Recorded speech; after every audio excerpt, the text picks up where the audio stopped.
ভালোবাসা এমন একটা জিনিস যা বলে বোঝানোর মতো না। কাউকে যে মন থেকে ভালোবাসলে কষ্ট পেতে হয় তা আমার জানা ছিল না। যদি আগে জানতাম কাউকে মন থেকে ভালোবেসে কষ্ট পেতে হবে, তাহলে কখনোই মন থেকে ভালোবাসতাম না সেই মানুষটাকে।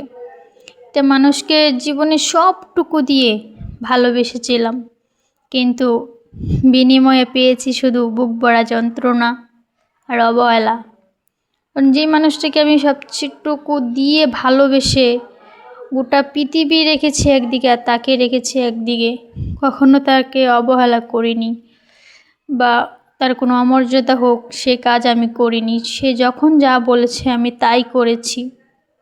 কিন্তু দেখো, শেষে সেই মানুষটাই আমার মনটাকে ভেঙে দিয়ে অন্য কারো হাত ধরে চলে গেল। আর আমার মনটাকে ভেঙে চুরে মুচড়ে ঘুরিয়ে দিয়েছে। যেমন করে লাকড়ি পোড়ানোর পর ছাইটা হয়তো কাজে লাগে, কিন্তু আমাকে এমনভাবে পুড়িয়েছে সেই ছাইটাও এখন কোনো কাজে লাগে না। কারণ আমি এখন এতটাই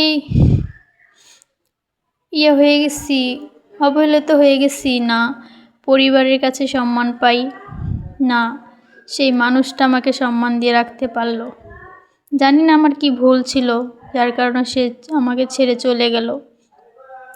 তো ভগবানের কাছে প্রার্থনা করি, সে যেখানেই যাক, যার হাত ধরেই যাক, সে সুখে থাকুক, ভালো থাকুক এবং নতুন সাথী নিয়ে আনন্দ করুক। কষ্ট আমি পেয়েছি, আমি পাই, হয়তো যতদিন বেঁচে থাকবো এই কষ্টটা বুকে থাকবে। এই কষ্টটাকে আঁকড়ে ধরেই বেঁচে থাকতে হবে।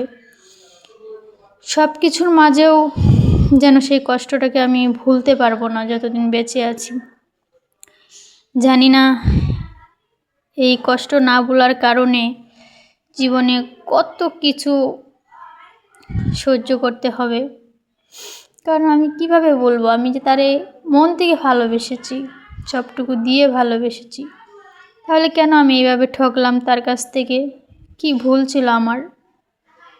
বলতে পারে সে, না বলতে পারে সেই সৃষ্টিকর্তা? যদি তাকে আমার নাই করে দেবে, তাহলে তার সাথে আমার কেন পরিচয় করিয়েছিল?